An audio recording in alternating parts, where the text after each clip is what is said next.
She had been booked into room 412. He was in room 413. She found out at 11:15 when she heard his voice through the wall, not the words, just the low, particular cadence of it, and had to sit down on the edge of the hotel bed and remind herself how to breathe. 3 years. She had not seen him in 3 years. She ordered room service she did not eat. She lay on top of the covers in her work clothes and stared at the ceiling and tried not to listen to the sounds from next door.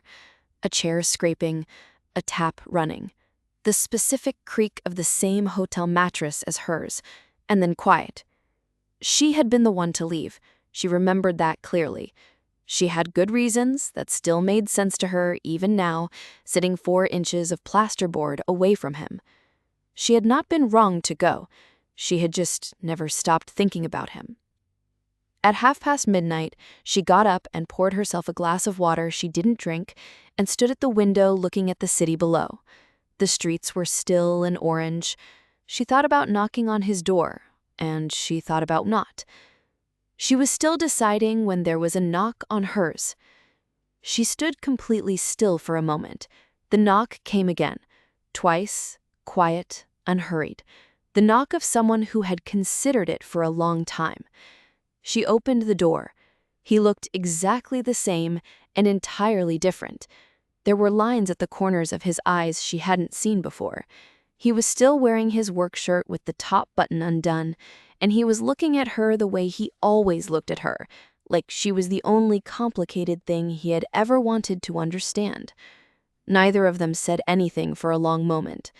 Then he said, "I didn't know you'd be here." She said, "I know." He said, "I thought about knocking for 45 minutes.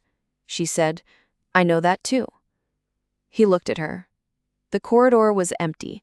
The hotel was quiet in the way only hotels are quiet at that hour, carpeted and sealed off from everything outside. He said, "I'm not going to ask you anything. I'm not going to make it complicated. I needed you to know I still think about you." She leaned against the doorframe. The city was orange behind her through the window. She had good reasons to close the door. She'd walked away once and known it was right and still spent 3 years undoing herself in small ways she couldn't always name. She said, "Come in then." He did. She didn't overthink what happened next. For once in her life, she let something be simple. In the morning, she woke up first. He was asleep beside her, one hand near hers on the pillow, but not quite touching it, the way he always used to sleep, careful, even unconscious.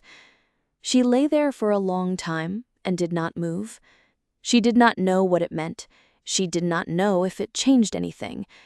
She did not know if she would do it differently if she could go back.